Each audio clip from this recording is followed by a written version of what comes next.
زمکې غم د منګه در پلک راوړی وګونی سجانانا زړه مې ډک راوړی دی مولا کما رباب جماعت ته رانه وړو نو دا ده مولا کما رباب جماعت ته رانه وړو نو دا ده جماعت ته دې سړي ولې ټوپک راوړی دی او دا وینې دا سړی چې پې ولاړ دی تالاشي کی دا وینې دا سړی چې پې ولاړ دی تالاشي کی دا بم هم دې سړي په دې سړک راوړی دی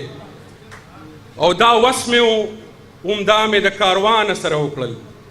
دا وس مې و همدا مې د کاروان سره وکړل د خپل سالار نیلیله مې چابک راوړی دی او تاوی زمینه نه کوم تصویر دې واپس واخله تاوی زمینه نه کوم تصویر دې واپس واخله ما ناغستو خو ما هم د دې ټس راوړی دی ملګرو دولسمه مۍ ده دولسمه مۍ د پښتنو په تاریخ کې هغه بدبخته ورځ ده کله چې په کراچۍ کې د پاکستانی ریاست د ادارو په موجودګۍ کې د 50 نه د زیاتو پښتنو وینه توی شوې وه موږ ته خپل شهیدان هم یاد دي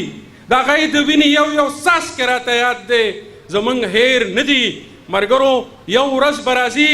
د دې ټولو شهیدانو د تیر 40 کالو راسې د پښتنو پر وطن کې د دې ریاست په موجودګۍ کې د پښتنو چې کوم وینه توی شوې ده د دې به موږ تپوس کوو د دې به موږ حساب کوو د کراچۍ د شهیدانو هغه ټولو کورانو سره د عوامي نشتل پارټۍ متحده عرب اماراتو لخوا خواخوږي کوو هغوی ته درناوی لرو او دا دعا کوو چې الله تعالی دې هغوی ته بښنه وکړي خدای دې په دې پښتنه خاوره باندې امن راولي خدای دې پښتنو له شعور ورکړي خدای دې وله پوهه ورکړي چې خپل دوست او خپل دشمن وپېژني خپل خیرخوا او خپل بدخوا وپېژني خدای دې زموږ په خاوره امن راولي خدای دې پښتانه په خپل وطن کې په خپل کور کې شته کړي خدای دې موږ نور د دې غمونو د دې دردونو د دې مسافرو نه خلاص کړي چې دغسې لکه څنګه چې دلته په امن سره راټول یو نو دغسې چې په خپل وطن کې هم راټول وکړو او دا وطن متحده عرب امارات کې هم خدای ودان او آباد لري د پښتنو دپاره د جنت یو ټوکړه را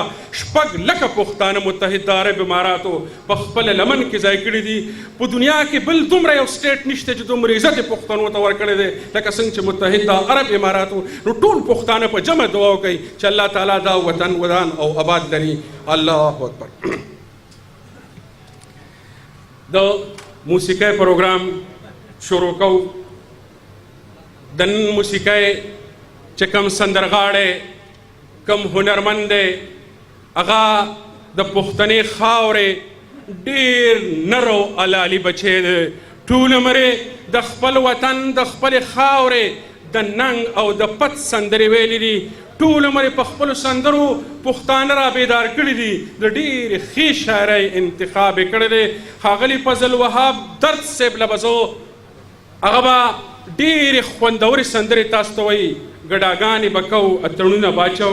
زموږ ډېر محترم ملګري دلته کې راغلي دي اجي غریب ګل صاحب راغلی دی زموږ د عوامي نشل پارټۍ متحده عرب اماراتو چیرمین ښاغلی ملک رحمان بنګس صاحب هم راغلی دی هغه ته هم په خیرالې وایم خو زه غواړم ملګرو چې هغه څنګه راشي او موسیقي شروع شي د ټولو نه اول به خپله ترانه و د هغې باقاعده زه اعلان کوم خو فضل وهاب درد صاحب له په دې شعرونو باندې وم چې سټیج ته راشي چې په ټوټکو رانه د مینې پیریان نه ځي په ټوټکو رانه د مینې پیریان نه ځي ما به وجنې شیخه دومره اسان نه ځي او د جنت په ورې پرېنې درېدانه د جنت په ورې پرېنې د رضوانه چې د وینې نه یې بوی د افغان نه ځي نو ښاغلي فضل وهاب درد له بلنه ورکوم چې راشي او په خپلو نغمو او سندرو تاسو راویښ کړي او تازه کړي د ټولو نه اول به د خپل خوږ او ګران وطن د غني خان لیکلې ترانه وو تاسو ټول به د هغې